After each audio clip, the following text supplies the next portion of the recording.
ये ताकत आती कहाँ है? अगर उस जमीन नहीं है, प्रकृति ने हमें जमीन दी तो उसमें सारे तत्व दे रखे हैं। जब खून की जांच कराते हैं तो क्या करता है? कैल्शियम इतना, फास्फोरस इतना, सोडियम इतना निकलता है, ये करता है सारा। किसी को बोला कैल्शियम कम है तो बोला हड्डियाँ कमजोर है इसकी। हमारे जब माताएं बहनें जब गर्भवती होती है तो उनको उस समय कैल्शियम की ज़्यादा जरूरत पड़ती है, आयरन की जरूरत पड़ती है। क्यों होती है? कि उसे बच्चा के अंदर भी जो है वो उस चीज़ों की पूर्ति हो जाए। तो ये सारी की सारी चीज़ें पहले जमीन में थी जो हमको बिना कोई खाद डाले फसलों के द्वारा मिलती थी। अब हम लोग क्या कर रहे हैं? क्वांटिटी पे हम लोगों ने ध्यान नहीं दिया, क्विंटल में क्विंटल बढ़ा दिया। जबकि हमारे दादी ने हरित क्रांति की बात करी। हरित क्रांति में क्या किया? हमने खूब अन्न का उत्पादन कर दिया। पहले जो हमारे पास पूरे खाने की व्यवस्था नहीं थी पूरे देश की, आज हमारे पास इतना अन्न का भंडार हो रहा है, लेकिन हमने कहीं ना कहीं क्वालिटी को छोड़ दिया।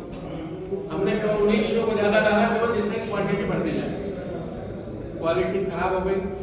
अब ये बताइए कि अगर खेत में है आपके, अगर कैल्शियम की कमी है मिट्टी में, वो कैल्शियम कमी वाला अन्न हम खाएं, चाहे गाय उसका चारा खाए, कैल्शियम तो नहीं होगा ना उस चारे में। चारे में अगर कैल्शियम नहीं होगा तो दूध में चारा आएगा, कैल्शियम आएगा क्या? सीधा लिंक है। जो चीज जमीन में नहीं है वो चीज फसल में नहीं आएगी, जो फसल में नहीं हो हमारे पास नहीं आएगी, हमारे पास नहीं आएगी तो कमजोरी होगी। तो वो डिफिशियंसी चाहे आयरन की हो, चाहे कैल्शियम की हो, चाहे किसी भी चीज की हो, अल्टीमेटली उसका इम्पैक्ट हमारे ऊपर आ रहा है। हम लोग सोच सकते हैं ठीक है तो दूध में कमजोरी क्योंकि हम लोगों ने उसको ताकत की चीजों को जो उपयोग में लेनी चाहिए थी उस चीजों को उपयोग में नहीं लिया। अब बात आती है तो हो गई तो समझ के लिए समझ है कि भाई कहीं ना कहीं कुपोषण जो है उसके लिए हम सारे कुछ मिला है।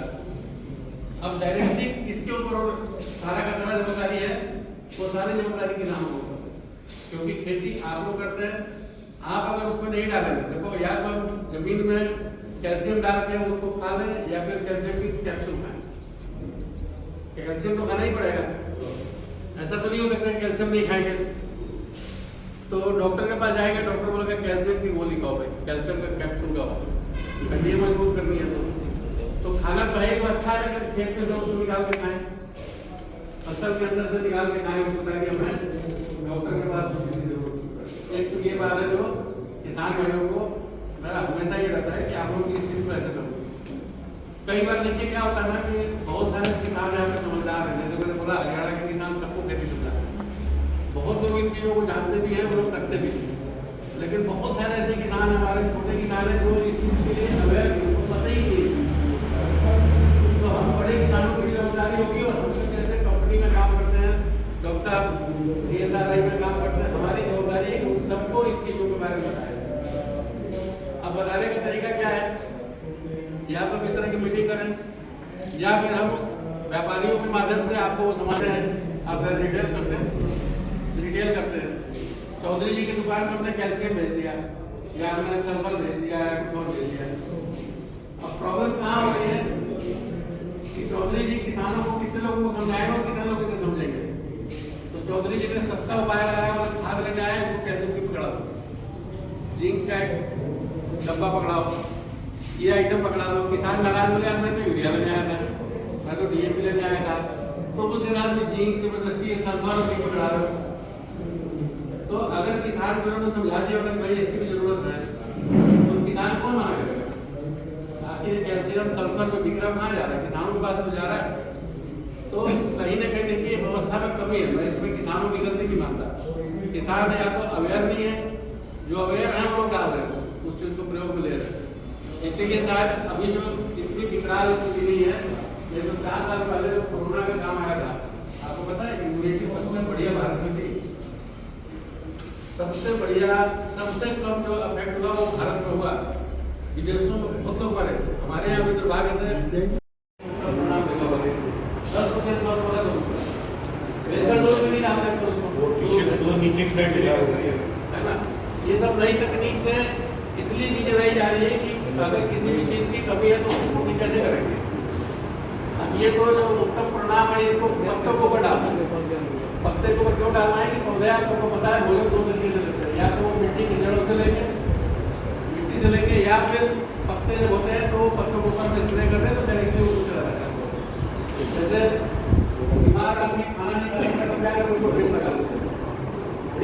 क्या करते हैं, ड्रिप लगा के खाना ही तो देते हैं। तो वैसे ही ये नैनो टेक्नोलॉजी जो बनी है उसी बात के लिए बनी है कि पौधों को अगर न्यूट्रिशन नीचे से नहीं मिल रहा है तो उसको ऊपर से पत्तों के ऊपर से देते हैं ताकि उसकी फॉस्फोरस की। अब डॉक्टर साहब बता रहे थे कि फॉस्फोरस होता है, हम लोग को आश्चर्य होगा कि कितने लोगों को पता है जब 100 किलो डीएपी डालते हैं, 1 कट्टा डीएपी डालते हैं 50 किलो, कितना उसका काम आता है, कितना परसेंट काम आता है, कोई भी बताइए आप लोग, कोई भी फिगर बताइए नाम को जाता है कि हमने 100 किलो डीएपी डाला, उसमें से कितना काम में आ गया, पौधे ने ले लिया और कितना ऐसे ही बढ़ा अंदर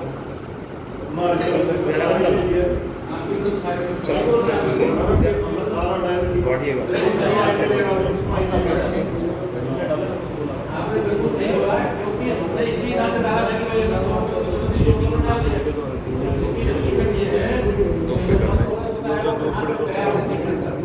अगर जड़ इसके पास पहुंच गई तो जड़ को लेकिन अगर सपोज करिए जड़ यहाँ पे गई और ये फॉस्फोरस आपका यहाँ बढ़ा, किसी कारण इसलिए मैं बात कर रहे थे कि भाई बीज के साथ डीएपी कहाँ डालना चाहिए। आपने बीज डाला यहाँ पे, जड़ें नीचे जाएंगे तो अब खाद और बीज आपने एक साथ डाल दिया तो डीएपी तो ऊपर रह गया, जड़ें नीचे चली गई, तो कुछ जो आसपास है उसको तो देगा, बाकी क्या करेगा, वही इम्पोर्टेंट है। 30 से 35% केवल डीएपी का जो मिट्टी में डालते हैं उसका पौधा में बनता है, क्योंकि जड़ें थोड़ी तो ले लेगा, नहीं तो नहीं लेगा।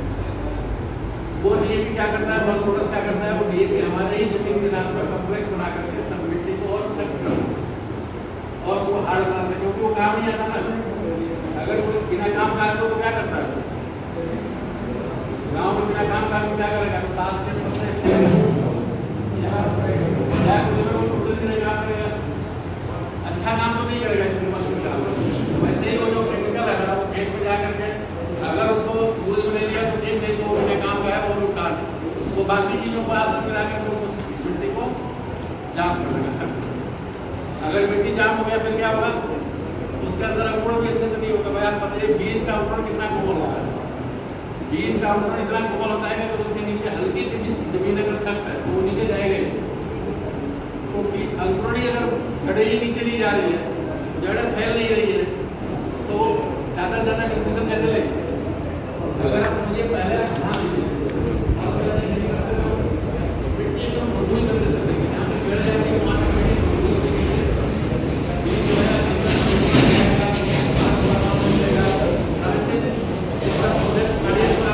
कितनी बड़ी होती है, धोपा का धोपा जड़ होती है, अब आप धोपे को काट देंगे उसमें जड़ों में धोपा होता है क्या, नहीं होता है, क्योंकि उसको बढ़ने का मौका ही नहीं होता। आपको घर से मान लो एक बोरे में 2 बोरे डाल दो, क्या पौधा ज़्यादा लगेगा क्या, नहीं लगा, तो हमें उसका भी ध्यान रखना पड़ेगा। पानी ज़्यादा लेने से क्या होता है, प्रॉब्लम क्या होती है, एक वजह घर में पानी गया तो पानी रहता है क्या, कितना है, बारिश होती है बाढ़ आने से पानी कहाँ से रहता है, पानी रहता है कभी 1 घंटे में पानी, 2 घंटे में पानी, या तो जाके बाहर चला जाता है या रहता है ना, वो पानी क्या करता है, हमारी जड़ें मान लो यहाँ पे रहती है, हम लोग को जड़ें यहाँ पे जाएंगे, उसके नीचे अगर मान लो पानी गया तो आपका खेत का जो खाद वापस आपने डाल रखा जो कोई काम का नहीं है, या तो बाहर ले जाए तो आपका खाद डाला हुआ पड़ोसी के काम आएगा, तो पड़ोसी के काम आएगा या तो नीचे जाएगा। तो क्या करना चाहिए, पानी सिर्फ उतना ही जाना चाहिए जहाँ तक जड़ें जाके, उसके नीचे जाने की जरूरत नहीं है, नहीं तो कुएं में खेती करते ना फिर भरा रहता पानी में तो बराबर इतना ही दीजिए जहाँ से जड़ें जितनी रिक्वायरमेंट होगी ना, मतलब जड़ों से नीचे पानी नहीं जाए। पानी आपको अब जैसे लोग क्या करते हैं कि आजकल पेड़ पे जैसे खेती करते हैं, आलू जैसे आप पेड़ पे क्या करते हैं, टेलर में थोड़ा थोड़ा पानी देते हैं, क्योंकि जड़ जो नीचे जाते हैं तो पानी खींच लेता है, कितना ही जैसे धान आपने बोला फसल के साथ धान है, धान को पानी ज़्यादा चाहिए, इसलिए तो बोल रहे हैं कि धान मत लगाओ भाई, सरकार सब्सिडी दे रही है, मक्का लगाओ, ये लगाओ, क्यों, धान में पानी ज़्यादा चाहिए, उसको पानी चाहिए, लेकिन अब उसका उपाय नहीं है, चाहिए तो चाहिए, अब उसका तो कोई इलाज नहीं कर, धान लगाना है तो पानी लगाना पड़ेगा, लेकिन सपोज कल वो पानी एकदम कम हो गया, पानी बिल्कुल कम हो गया तो क्या होगा? बिल्कुल ही धान होगा ना। बहुत सारे ऐसे स्टेट्स हैं जहाँ पे धान की खेती नहीं हो पाती। क्यों? आप राजस्थान में हर जगह धान की खेती नहीं हो पाती। उसको जो गंगानगर होता है वो है क्योंकि पानी नहीं, खेत जो है वो इस तरह से नहीं समतल है जहाँ पर पानी नहीं भरा है, वहाँ पे ऐसी जमीन है तो उसके ऊपर आप करार की खेती कर सकते हो, उसके ऊपर आप और भी सरसों लगा सकते हो, लगा लो, गन्ने लगा लो। तो उसकी जैसी है जो प्रकृति हमें ऐसा सिस्टम बनाई है उसको अवॉइड नहीं करो। मजबूरी है कि भाई जहाँ पे अब जैसे पानी कम है तो है कम, ना हमारे पास इलाज है ना बारिश नहीं हो रही है उसका किसी के पास नहीं। हम लोग वो काम कर सकते हैं तो हमें हमारे पास में, हम लोग वही काम कर सकते थे जो हमारे पास में जो हम कर सकते हैं उस पर हम सही तरीके से काम करें। तो मैं तो शुरुआत की थी कि आपका और इस पर आगे बात है इंसेक्टिसाइड। मैं जब तक देखो मैंने कहा शुरू में कि हरियाणा के किसान को खेती सुनाने की जरूरत नहीं, लेकिन कुछ कुछ चीज़ें हैं जो आपको पता भी होगी ना तो हो सकता है वो कभी होगी। कई बार आपसे होता रहता है ना तो उसको ध्यान नहीं रखा, उसको जगाने के लिए इंसेक्टिसाइड कितने डालते हैं, कीटनाशक दवाई क्यों डालते हैं? हमारा फसल कीड़ा को मारना है,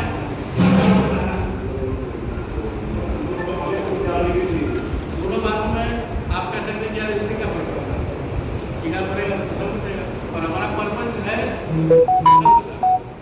हमारा पर्पस कीड़ा मारना नहीं है। गलत कर रहा हूँ बताइए, फसल बचाना है। अब आपने कोई दवाई फसल में कीड़ा दिख रहा है, छोटे से पहले तो छोटे से लोगों को दिख जाएंगे, जब वो बड़े बड़े इतने बड़े इलर्ट हो जाते हैं तब दिखते हैं। वो इसमें ऐसी हो जाती है कि वैसी कितनी दवाई डालो खत्म हो जाती है। तो छोटे पे उसको मारना चाहिए।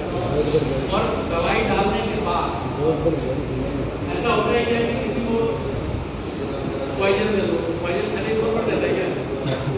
कुछ पॉइजन ऐसे हैं जो तुरंत मार देता है, कुछ पॉइजन ऐसे हैं जो धीरे धीरे आपको 1 दिन 2 दिन 3 दिन सर्वाइव कर जाता है। ऐसे ही कीड़े होते हैं। दवाइयों का प्रकार होता है, कुछ दवाइयाँ पेट के जहर से मारती है, कुछ दवाइयाँ श्वास नली को चोट करती है, गैस बनता है उसका, ये सब होता है, उससे श्वास को कीड़ा देता है, उससे